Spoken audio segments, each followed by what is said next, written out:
Today on episode number 318 of the Teaching in Higher Ed podcast, Ainissa Ramirez talks about her new book, The Alchemy of Us. Produced by Innovate Learning, maximizing human potential. Hello, and welcome to this episode of Teaching in Higher Ed. I'm Bonnie Stahoviak, and this is the space where we explore the art and science of being more effective at facilitating learning.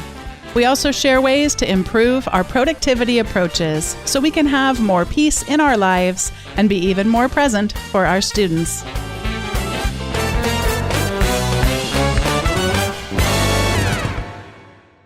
It's been 5 years since I had the honor of talking to Dr. Ainissa Ramirez. She's an award-winning scientist and science communicator who's passionate about getting the general public excited about science. And I have a feeling that she's about to get you excited about science with the interview that you're about to hear.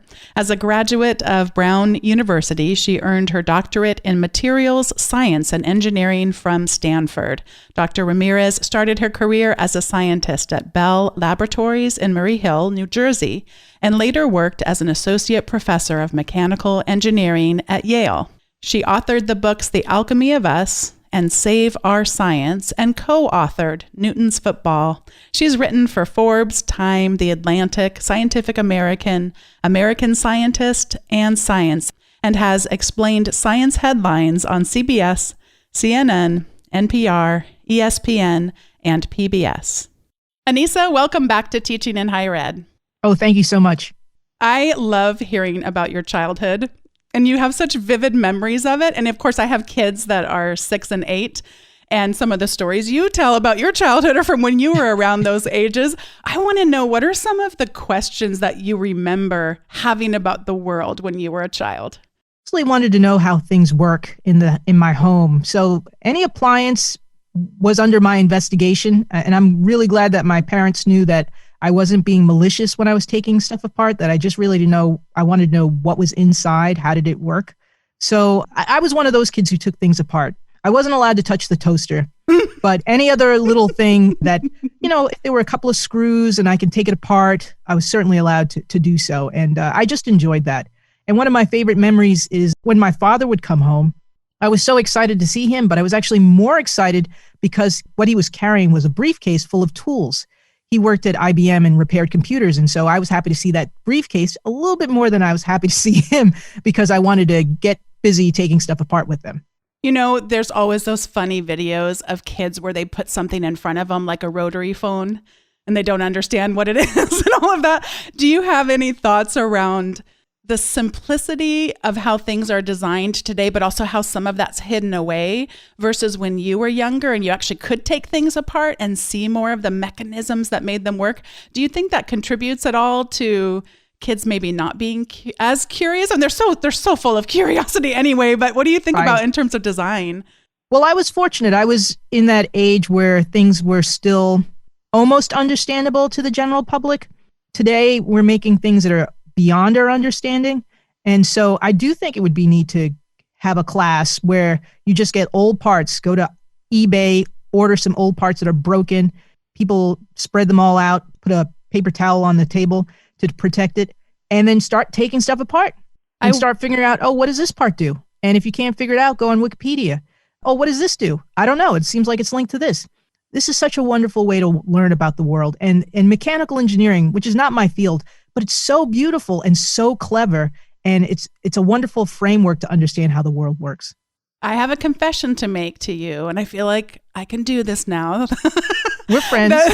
When I first heard, speaking of your field, your discipline, I didn't know what it was. And I felt so ashamed. It was one of those imposter syndrome things where I was like, see, this whole time I should never have had a podcast. I should know these things. But it turns out from reading your book, you say that it's actually not a usual field, that it's not one that people know about as much. So would you share about it now that I could admit that I didn't know what it was? Sure.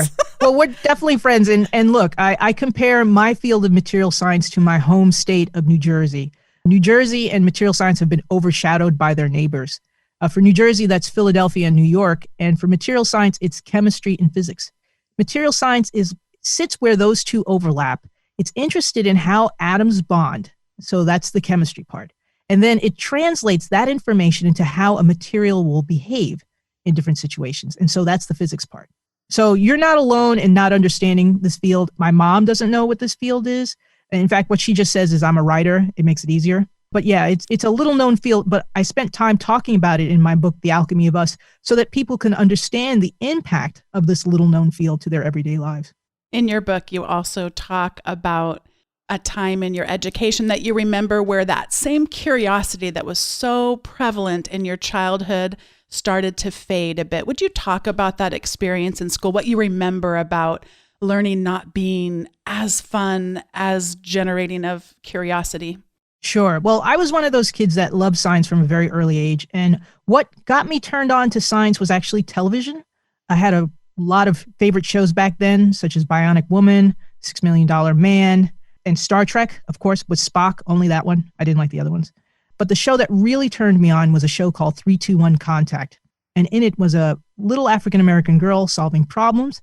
And when I saw her, I saw my reflection. That show gave me permission to geek out about science. And I was very blessed because I had fantastic teachers who didn't necessarily look like me, but they reflected me too because they had a love for science. And I had that love all the way through high school. But when I got to college, that love for science was under attack, particularly by those introductory weed out courses. I was studying engineering, and it seemed almost as if the professors were thrilled by this notion when they would tell us on the first day, look to your left, look to your right, one of you won't be here. And they were right. The next semester, half of us were gone. And then the next semester, they would say the same thing. Look to your left, look to your right, one of you won't be here. And again, they were right. And it seemed like they had some honor in eliminating all these people who, like myself, were excited about science, wanted to be scientists, or wanted to understand the world through that lens, and just crushed their dreams. So that was the reason why I actually, many, many years later, wrote this book, so that other people who may have had a bad journey through science could now have a better one. I promised that when I finished my degrees, I said, I'm going to make it easier for other people. And so that was the impetus for my book. Your story reminds me a little bit of the hashtag Black in the Ivory, or ivories, actually, I think it's plural. And, a lot of people of color sharing about their experiences, that this same look to your left, look to your right doesn't end at the college experience as a student, but is really persisting in terms of people who we want to attract and retain in this field, but who I suspect maybe aren't as boldly having people say, look to your left and look to your right, but certainly the systems and the structures are set up that way to be discriminatory. Oh, right. I mean, it doesn't have to be overt. It could be covert. You go into a meeting. I remember my first day when I was a professor at Yale. So this is my first day, first faculty meeting, and it's obvious I'm new because I'm the only African-American woman, and no one introduced me. And I think the second meeting, I said, hey, by the way, I'm Ainissa Ramirez, and, I'm in mechanical engineering department. But what a way to not make a person feel welcome. And that's simple, but there's little things. I mean, it's what I call death by 1,000 cuts. It's just these little things that add up, and eventually they just completely dispirit a person. Yeah, fortunately, my organization has changed so much in the 16 years that I've been there. But one of my first faculty meetings, I was the only woman in a small group discussion, and of course was asked to take notes for everyone. Oh my goodness. I mean, yeah, that kind of stuff. Well, I was in the mechanical engineering department and would go to a faculty event, maybe a meal or, wine and cheese. And I would be introduced to someone and like, oh, this is Ainissa. She's from the mechanical engineering department. And one person said, oh, I really love the HVAC in my building, the air conditioning. I said, that's wonderful. I'm not in charge of that. So you talked about this weeding out, which I am so glad is now more and more institutions are feeling shame around their history. Not enough, but more. Right. What were some other systems, practices that held back people who looked like you in terms of thriving in their academic experience? It's just the assumption that this student of color is not going to do well and doesn't belong here. And so if you have that assumption, a student who is non-Black, you give the benefit of the doubt. Oh, he or she had a bad day, or, you just give them a second chance. But if you believe that a person is, affirmative action and they don't belong here, as soon as they make any kind of mess up, even if it isn't a mess up, you're like, aha, I was right. You don't belong here. So if you're looking at the world through that lens, everything will fit that lens. And so people who are on the other side of that lens, they feel that and they start to believe that, oh, I don't belong here. If you don't see your reflection, if you're not getting reminded that people think that you're talented, you start to believe the narrative that's coming at you. So those are the kinds of things that I experienced. And I can't think of a particular one. I mean, there was something at each stage in my progression, even through my doctorate. When I got to Bell Laboratories, things got a little easier. And that was because Bell Laboratories had a history of many African-American scientists, very, very prominent scientists there. So that proof of principle that a person of color could be excellent, I didn't need to do that. It was already done. But when I went to the academy, then I felt like I was set back many, many decades and was having to fight old fights again to prove my worthiness. And ultimately, it didn't seem like it was the best fit. In The Alchemy of Us, you share the story of your college professor at Brown who said something to you that began to rekindle this curiosity from your childhood. Would you share about that professor and how he was able to do that? Sure. So I had known I wanted to be a scientist for a very, very long time. And when I got to college, I had to take some prerequisite courses, one of them being material science. And when I signed up for the course, I just anticipated that this was going to be a very boring class because all of my classmates thought this was going to be boring because that's what prerequisites are. But Professor L. Ben Friend said on the first day, the reason why we don't fall through the floor, the reason why my sweater is blue, and the reason why the lights work all has to do with the interaction of atoms. And if you can understand how they do that, you can get them to do new things. Now, when he said this, I momentarily stopped listening to him, which I don't recommend. You should always listen to your professor. But I stopped listening to him because I started looking at everything in the lecture hall with a new, fresh pair of eyes. The pencil in my hand was able to make a mark because carbon atoms slid past each other. And my shoes, they were flexible because the molecules are shaped like springs, which brought comfort to my feet. And my glasses, they allowed my eyes to see because they bent light to my distant retinas.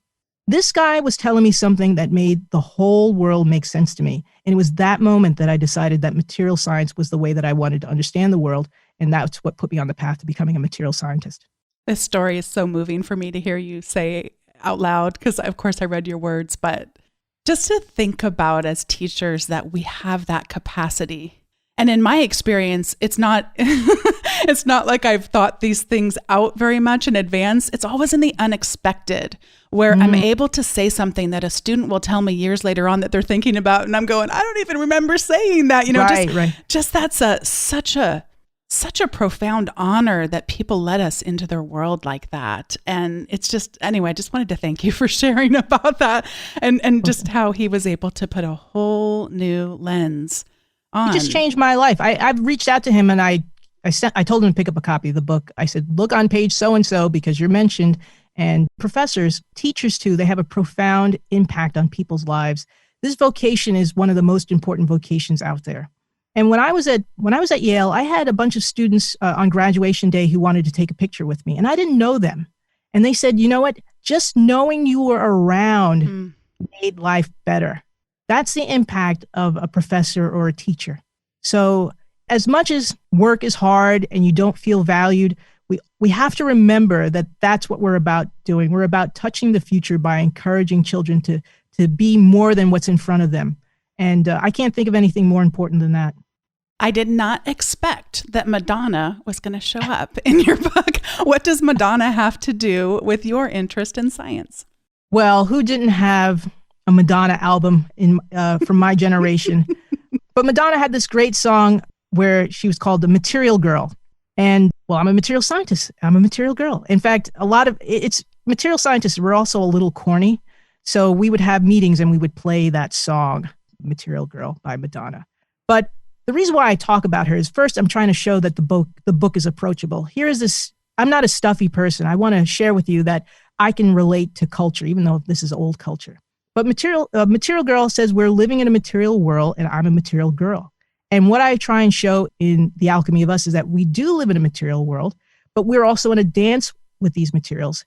We shape them and they in turn shape us. So Madonna was one of the linchpins, one of the ways that I tried to show that point. When you think back to your early process in writing The Alchemy of Us, Is there a person or one of the inventions that you just instantly were like, yes, this has to be in there. There's no doubt about it. Right. And of course, just a little preview, I'm about to ask you what surprises came out after, as you started to work on it. But what was a person or an invention where you're like, as this meaning of this book starts to emerge, this has to be in there? Well, the first person you meet in the book is Ruth Belville. Mm-hmm. Ruth Belville had the extraordinary position where she sold time. Yeah, I said that right. In the 19th century, this woman in England would go around to London with her watch, which she had certified to the precise time from going to the Royal Observatory. And she would show her watch to different businesses, such as factories and newspapers and train stations, because they needed to know the exact time, but they didn't have the luxury to going to the Royal Observatory to get it. And so that was Ruth's business. Now, when I discovered her, I was working on the first chapter, which is about clocks and how they changed life. You learn about how our sleep changed in that chapter, but I was still looking for a way to convey to people how obsessed we became with time. So I'm reading some really old and, might I say, dry books about timekeeping. And in one book, midway through, about halfway through the page, I see this one sentence that says, in the 19th century, there was a woman who sold time. And that stopped me in my tracks. I was like, who is this? What? Exactly. I said that loudly, and I'm in a library, and you can imagine the response that I got. But I decided I wanted to investigate who that person was. And I was so excited to discover Ruth, that she is the first person that you meet, and she takes you on this journey into her world where time was something that was a commodity. And so that was one of the people that I discovered that I said had to be in the book. And not only did she have to be in the book, she had to be the first person you meet. Mm. She really captivated me as well. And especially what you said about the selling time, because I'm going, what? You can sell time? What does this all mean? That's right. It wouldn't be a good practice right now, but back then, yes. You had another mention in there that really resonated with me for the time we're living in now. You mentioned Groundhog Day, which is relevant to me because one of my kids' birthdays happens to fall on Groundhog Day. And also that I was speaking with David White recently from the UK.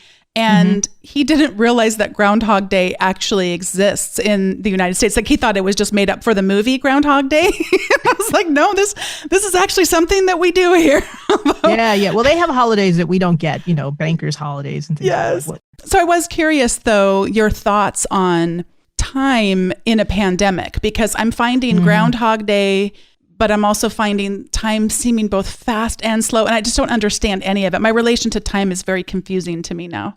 Yeah, that's because you and I live by the clock. We had meetings at certain time. We taught classes at certain time. We had appointments. And so we were on this huge grid that everyone else followed. But now we're all separated from that grid. And so time doesn't move in a continuous, it seems to be in spurts. Sometimes it's slow, sometimes it's fast. And sometimes we don't adhere to the clock. We actually adhere to our body clock. Oh, I'm hungry now, so I'll eat. In the past, it would be, well, it's noon, I should go eat. Now it's like, no, my stomach's growling, I'm going to go eat. I'm tired, it's the middle of the day, well, I'm going to go sleep. And before we would just sleep at certain times at night. So in the Alchemy of Us, I talk about how timekeeping changed life. We used to be more connected to our natural cues, the position of the sun and how our body responded, hunger and the like. But with the clock, we started to adhere to the clock. We would do things when the clock said it was appropriate to do things. We would leave at 5 instead of how else you would determine when you wanted to quit for the day. So right now, here we are in the midst of this pandemic, and we're losing our sense of time because we don't have those cues. We don't have those meetings. We're not interfacing with people. So I would say that what we're doing is kind of regressing back to how life was before the clock. I could ask you a million questions about every chapter, and maybe I'll have a chance to keep having you back and we can keep talking about the book. But I want you to pick because it's your book. But I really would love to hear either about hard drives, because with my background in computers, I love that chapter, and or your choice, computer chips, microprocessors. Well, you choose. Oh, okay. Let's do hard drives. Yeah. Okay. So hard drives. What do you want to know about hard drives? I want to know how they changed the way that we sort of interact with the world. I love your connection in terms of what we capture, what we see, what we share, what we discover. How does the invention of magnetic hard drives sort of connect with or change our culture? Well, in the Alchemy of Us, in one chapter called Share, that's where the hard disk makes its appearance.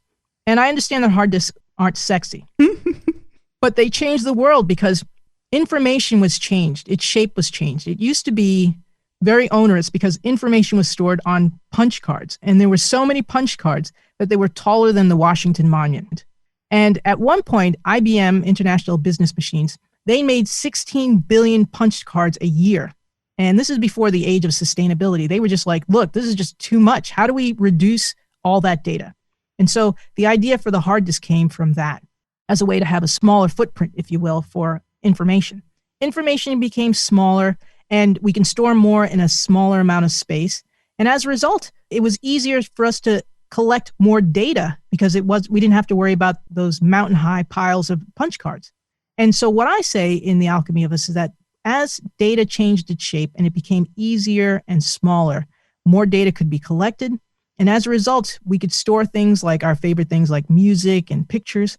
But our cell phones and the internet, which are linked to these banks of hard disks, could now start to collect information about us, where we're located, who we're talking to, who our friends are.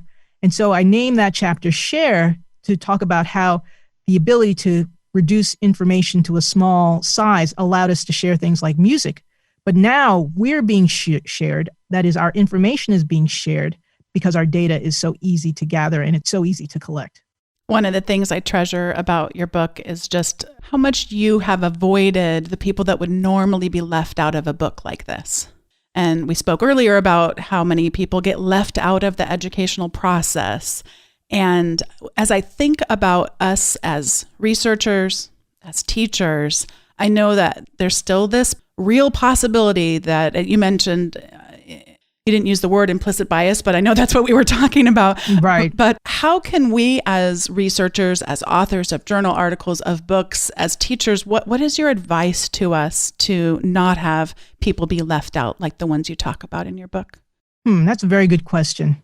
Why do we study history, or why do we share history? We're trying to teach lessons to the future generations. We're also trying to see our reflection. We're trying to gain something from the past so that we feel better about our present or can make more informed decisions about our present. That's my thinking anyway.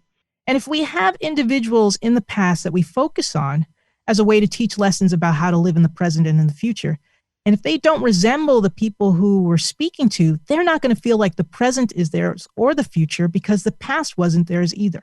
So in The Alchemy of Us, I work really hard to showcase individuals who aren't necessarily highlighted. There's more women and more people of color highlighted in my book than usual books about technology. And also the people who are of European descent. I don't make them the sole genius. I show you their humanness. And I do this twofold. Well, first, it's more interesting. But secondly, I want people to resonate with all of the characters, whether they're the same demographic as these characters or not. And so if we can learn from the past, see our reflection, we can make decisions about our present and make better decisions about our future. So this is the importance of examining the implicit bias in who we select to highlight and to showcase. Because what we're doing is we're giving the message, we don't see a place for you here, and we don't see a place for you in the future. And that's not right. And so I decided that in The Alchemy of Us, I was going to take a different approach. I was going to make sure that people saw their reflection, just like 321 did for me. I knew that the power of reflections, just by seeing an image of an African-American girl on a television show, put me on the path to becoming a scientist. That's the impact of representation. And so I was going to do everything in my power to make sure that other people felt that they saw their reflection too. As we think about our students, we want them to see themselves in us, and we want them to see themselves in the things we put in our syllabi. We want them to see themselves in the videos that we show and the stories. And at least in my experience, I need to do so much of that work myself, but I also need to recognize that my students are right in front of me. And when I have them share their reflections, their connections with what they're learning with their own lives, I don't have to try to correct the ways in which my growing up was very centered on whiteness that without me recognizing it. I mean, it's fish and water. I didn't know, but I don't have to put all of that on me. I'm close to 50 years old, and that would be, an awful lot to try to do entirely. It's not like that's the students' jobs, by the way, but it is my job to do the best I can to bring those things in, but also to invite them into a community of learning where they can make those connections for themselves. And I just get to kind of have a little benefit where I become better informed about the ways in which they're being impacted by the learning and able to connect it with their own stories, their families, and their communities. So thank you for encouraging us to do that and for that advice. Thank you. Well, I think teachers are great. I mean, all we have to do is we have to remind students that they're rock stars. Some of us get to do it just with our presence. That's great. Some of us just have to geek out in our own thing. And when you do that, you give students permission to geek out in whatever they're interested in by being a role model. Humility is also part of the formula. So if you can just say, hey, look, I know I'm not going to get this right. That is much more powerful than, take it the way I'm giving it to you, which is how I grew up. So students are very astute about how you approach them, and they will resonate with how you approach them. So sure, we don't have all the answers, but if we go in with the intention that we're trying and we're open to adapting, then that's definitely going to put us in the right direction. The first time I had the honor of speaking with you, you shared about data. About failure being data. This information. Yeah.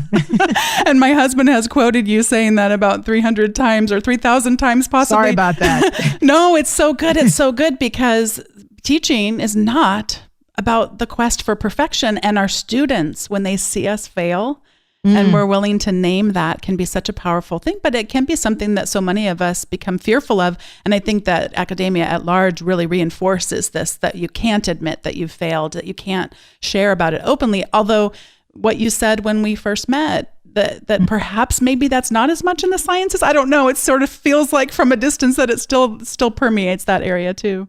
It's a burden to have to be perfect. And you protect that position by putting other people down.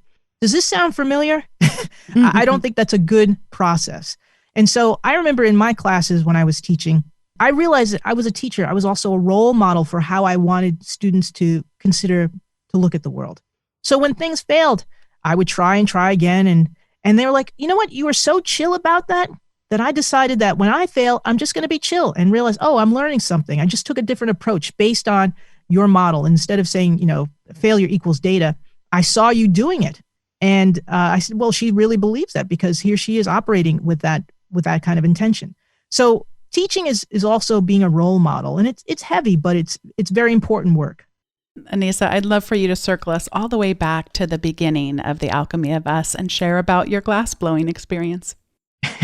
Well, I had been a material scientist for a long time, and I've been looking for a way to make this little known field, interesting to other people. There are books out there where they profile different materials, and I said, well, I can't do that. I have to find another approach. And so I'd been on a hunt for another approach. A couple of years ago, I took glass blowing classes because I wanted to just do something new. I like to sign up for new classes every year, so this is part of my own professional development. What I did not know is that when I signed up for those classes, I was actually going to get the inspiration for this book. Now, I signed up for glass blowing classes because I was so excited to learn something new. I had seen my instructor do something amazing. He pulled glass a couple of times and he made a galloping horse. I said, this is fantastic. I want to be around this guy. But I knew that I had to be very careful because I'm a little bit on the clumsy side because I'm a little absent-minded. So I knew that hot glass and I were not going to be friends if I didn't pay attention. So I usually took a very cautious approach when I worked with the glass. But there was one day that I wasn't so safe because it was just a horrible day at work. And so when I work with the glass, I actually started making a bigger piece than I'd ever made before because I was putting all my frustration onto the glass. I had one more step. All I had to do was put it into the furnace for a short amount of time and take it out before I can remove it and put it into the area where it cooled. But I was still distracted. I was talking to my friend, and as I did, the piece was molten hot and hanging off the end of my pipe. I knew that all I needed to do was rotate the pipe and it would right itself. But it was so hot that it just kept falling on its new lower side. And so I was in a dance with this hot glass. I would turn the pipe and it would go to its new lower side. I would turn the pipe, it would go to its new lower side. And eventually the pipe was just uninterested with my limited skill. It fell to the floor and boom, there was my beautiful vase. My instructor came and he got the piece, he reattached it to my pipe, fixed it, and then eventually I put it over to the area where it would cool. But it was that instance that I realized that glass and I were in a dance. I was shaping it, of course, because I was in a glassblowing class. But it had actually shaped me. Because when I went to that class, I was in a very bad mood, and I was actually in a pretty good mood and pretty happy about being alive. So that was the impetus for the Alchemy of Us. I wanted to explore how materials and humans have shaped each other over the last couple of centuries. And that glassblowing accident was the birth of the book. Before we get to the recommendation segment, I wanted to take a moment to thank today's sponsor, and that is SaneBox. SaneBox is a tool I've been using for years to help keep my email under control. It can use a Gmail email address, one from Office 365, an iCloud account, or really any email address. And you set it up, and what it does is it smartly looks at who the email's coming from and the subject line, and it smartly categorizes them into different folders. The folders include, the most common one that I use is Sane Later. So emails that aren't very pressing, but that I do want to take a look at later, get sorted into that folder, and they might include things like newsletters. There's a number of newsletters I really enjoy reading, but I don't want to read them during the day when I'm getting productive communication work in my email done with people that I need to get back to sooner than an email newsletter might represent. There are other kinds of really smart folders and also smart ways to manage your email. If I want to make sure I get a reply back from someone, but don't want to have to add the particular email to my task manager, I can just forward it to 7 days at sanebox.com, for example, and get a little nudge back if the person hasn't replied to me yet. The other thing I really like is the ability to not unsubscribe from an email, because just in case I think it might be a nefarious party that's behind that email, I can just drag it into a box that will say, I never want to hear from this person again, but it doesn't send an email back to them saying that I exist. So it kind of works nicely. There also is an easy way of unsubscribing if you think it is from a real entity, but you don't want to hear from them again. So wonderful service, sanebox.com. I thank them so much for their sponsorship of today's episode. In fact, a series of episodes if you've been listening for a while. And they have a great offer for the teaching and higher ed community. If you head over to sanebox.com/TIHE, as in teaching and higher ed, you can get a $25 credit toward a SaneBox subscription. But even before that, you can get a free 14-day trial with no credit card required to see how quickly it can really clean up your email and make email work for you instead of you working for email. Thanks again to SaneBox for sponsoring today's episode. This is the time in the show where we each get to share our recommendations, and my first one is about someone who has shaped me, and that is you. And I want to recommend your book, The Alchemy of Us. And I don't do that for every author that I have on the show, and I have proof of all those recommendations that have been tracked that I can't keep up with every book and author that comes on, but you've really shaped me in so many ways, and this book is going to continue to shape so many lives out there. You're shaping future scientists and current ones, you're shaping future teachers and current ones, and you're helping people see more reflections of themselves in celebrating the ways in which material science can help us understand culture and the world and the way that we are shaped. So thank you so much for this book.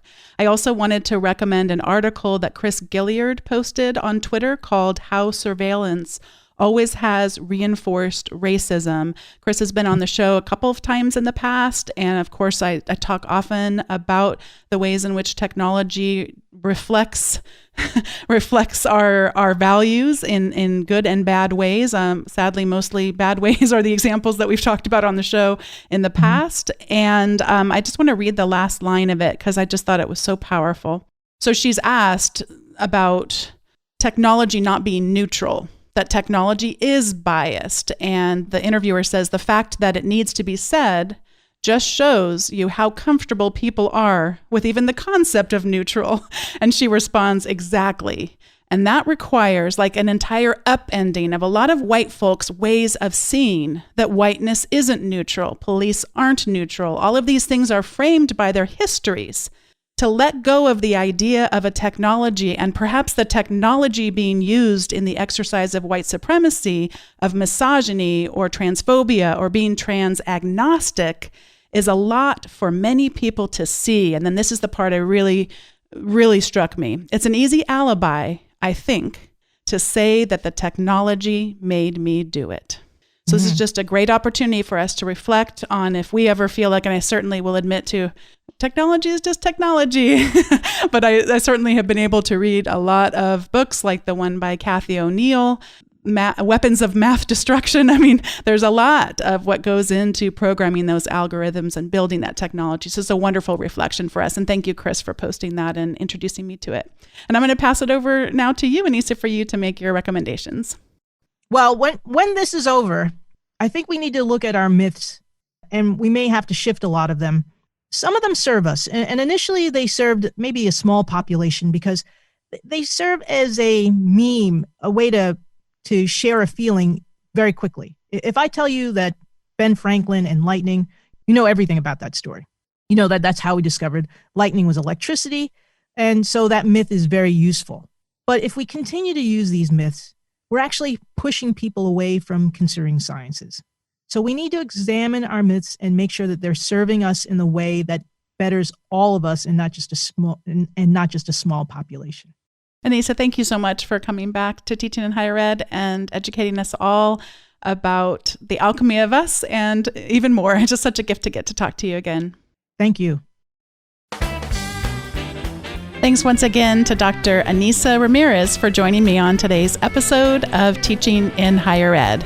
I really do hope some of you will go pick up her book and have a read and renew or continue your interest and curiosity about science. And as she mentioned in the interview, it is very approachable, very accessible for all of us.